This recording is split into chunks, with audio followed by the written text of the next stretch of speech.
नमस्कार साथियों। तो हम आपके CPS 1 okay BEd second year के लॉन्ग क्वेश्चंस के बारे में डिस्कस कर रहे थे और एक लॉन्ग क्वेश्चन की हमने पहल की थी जो था strategies for reading and writing skill. Okay, उसमें से हमने स्कैनिंग स्कीमिंग दोनों को ख़त्म कर लिया।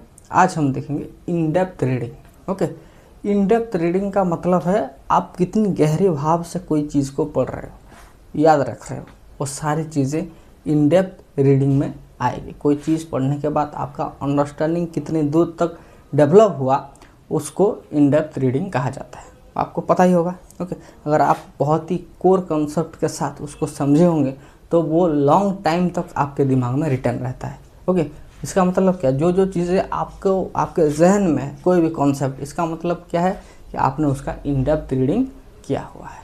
ओके, चलो शुरू करते हैं। In depth reading refers to reading a text in detail, okay, by understanding meaning of each word। हमको उसके मीनिंग के सारे words, meaning of each word, सारे वर्ड को समझ के उसके अगर हम रीडिंग करते हैं उसी को ही इन डेप्थ रीडिंग कहा जाता है।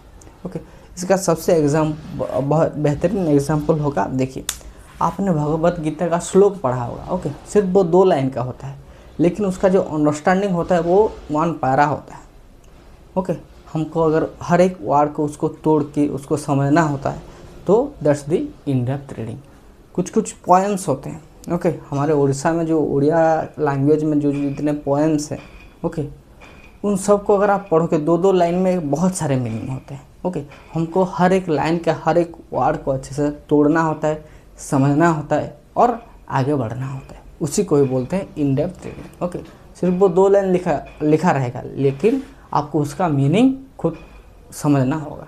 ओके, इंग्लिश लिटरेचर में जितने सारे पोएम्स हैं 10 लाइन का पोएम होगा लेकिन उसको समझने के लिए 2 घंटा लगता है। क्यों?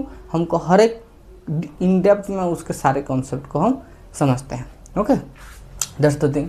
Okay, use to get deeper meaning and comprehension. Okay, हमको बहुत डीप में जाके उस चीज़ को समझना है। फॉर एग्जाम्पल, मैंने अगर एक क्वेश्चन आपको दिया कि from glycolysis 36 ATP are produce, ये एक सिंपल लाइन है लेकिन किस तरीके से 36 ATP निकला उसको अगर हमको पढ़ना है तो it take minimum 2 hours, minimum 2 hours. क्यों? बहुत सारे कॉन्सेप्ट हैं उसमें। आपको ग्लाइकोलिसिस, सारे enzyme, Krebs cycle, electron transport chain, इन सब चीज़ों को मिला करके आपको पढ़ना पड़ेगा। ओके, तो उसी को ही इन डेप्थ और डेप्थ रीडिंग बोलते हैं। Use to get deeper meaning और कॉम्प्रिहेंशन। जो हमारे उड़िया या फिर इंग्लिश जो भी लिटरेचर सब्जेक्ट है उसमें जो पोएम का पोर्शन होता है उसमें हमको इन डेप्थ रीडिंग चाहिए किसी भी चीज़ के लिए। Okay, it's purpose to understand the concept and argument the text content. Okay, और जितना सारा टेक्स्ट हमको दिया है उस सारे कॉन्सेप्ट को हम समझ सकें। आपको अगर इन डेप्थ रीडिंग है, कहता है ना इस बच्चे ने बहुत डीप से पढ़ा है, मतलब क्या, जितना कॉन्सेप्ट टीचर ने बताया लेकिन उससे बियॉन्ड जितना आप जा सकते हो, समझ सकते हो, that's the in depth reading. Require a critical and analytical thinking to interpret, evaluate, जज and reflect on information and idea. इसके लिए सबसे ज़्यादा इंपॉर्टेंट क्या है? हमारे क्रिटिकल थिंकिंग। ओके, हमारा क्रिटिकल थिंकिंग, एनालॉजिकल थिंकिंग, हमारा लॉजिक, वो सब कुछ चाहिए for in depth reading. Hope you understand. Okay, किस तरीके से हम गहरे भाव से पढ़ते हैं। क्लियर?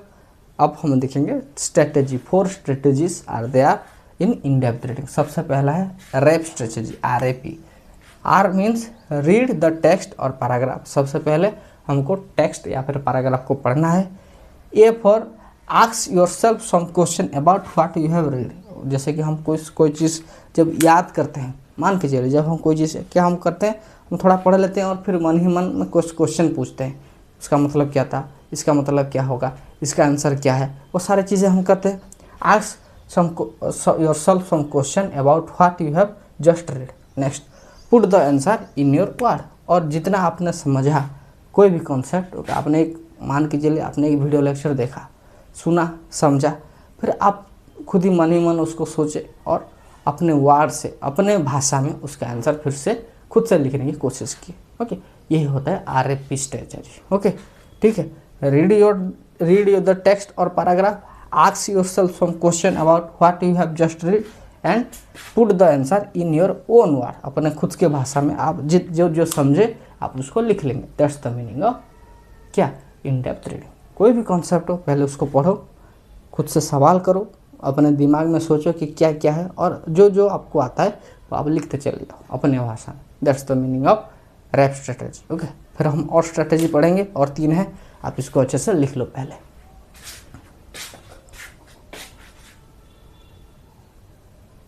देखिए हमारी दूसरी स्ट्रैटेजी है RIDA। RIDA, ठीक है, पहला था RAP, दूसरा है RIDA। R का मतलब रीड, सबसे पहले पढ़ो उसको। ओके, I का मतलब imagine the sense you read, जो आपने पढ़ा उसको ज़रा सा इमेजिन करो। ओके, सबसे पहले पढ़ो और जो आपने पढ़ा उसको ज़रा सा इमेजिन करो। ओके, नेक्स्ट D मतलब डिस्क्राइब इट टू योरसेल्फ, और उसको खुद को डिस्क्राइब करो। नहीं, इस तरीके से ऐसा होता है, इस तरीके से ऐसा होता है, खुद को ही डिस्क्राइब करो उस चीज़ को। And add more details you read, और कुछ और अगर आप पढ़ सकते हो या फिर कुछ और डिटेल वहाँ पे अगर आप ऐड कर सकते हो तो आप ऐड करो। फॉर एग्जांपल, अगर मैंने ग्लाइकोलिसिस पढ़ा, सबसे पहले तो मैंने उसको पढ़ लिया, दूसरी बात मैंने इमेजिन किया कि इस तरीके से ऐसा होता है, इस तरीके से ऐसा होता है, ये एंजाइम आता है। ओके, ये मैंने इमेजिन किया।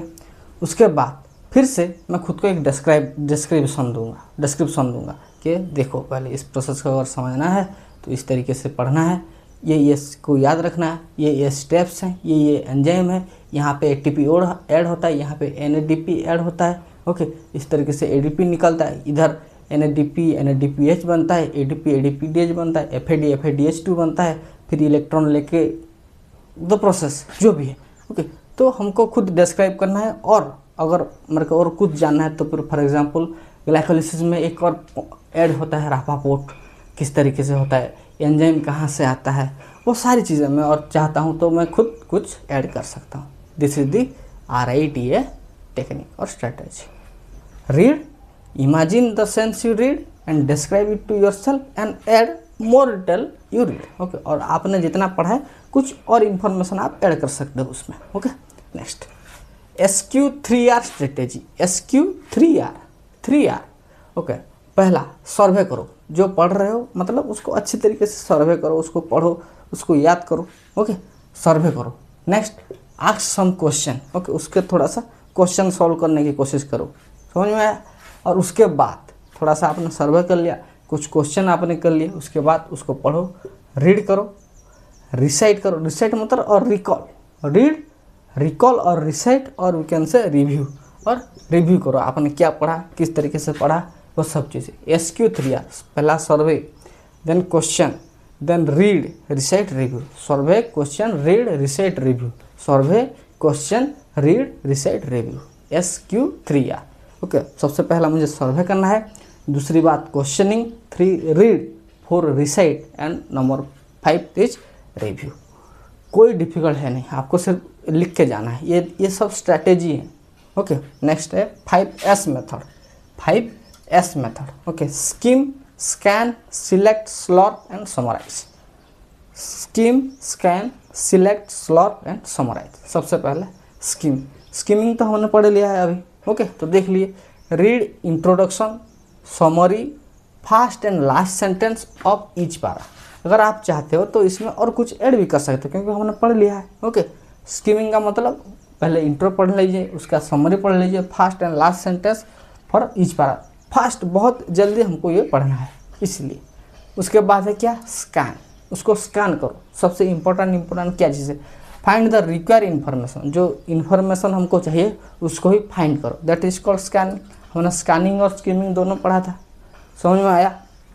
Number 3, select the section that you need to read more about. जैसे कुछ सेक्शन हम किसी भी सेंटेंस में, किसी पैसेज में कुछ सेंटेंस ऐसे होते हैं या फिर कुछ सेक्शन ऐसे होते हैं जो हमको अच्छी तरीके से समझ में नहीं आता है, तो हमको वहाँ पे मार्क कर देना है कि इसके बारे में मुझे और जानना चाहिए, मुझे और नॉलेज होनी चाहिए, उसी को ही सिलेक्ट कहा जाता है। Okay, select the section that you need to read more about, समझ में आया। स्लॉट, रीड इन डेप्थ, और उसको डिटेल में पढ़ो। Read in depth more solve selected section, और जो सेक्शन आपने सिलेक्ट किया था उसको ज़्यादा टाइम दो, ज़्यादा फोकस रहो, उसको अच्छे से पढ़ो, इन डेप्थ रीडिंग करो। And next is summarise, okay, and summarise the what you read, और आपने क्या पढ़ा, ओके, उन सबको आप खुद समराइज करके उसको पढ़ो। समझ में आया? RIDA SQ3R 5S method, R for read, I for imagine the sense you read, D for describe it to your own self and or yourself and add more details about you. SQ3R survey, question, read, recite, review, and 5S method skim, scan, select, slurp and summarize. Hope you understand this. Okay, this is very important and very easy also. You have to write it and understand it. Hope you understand this. Write it down.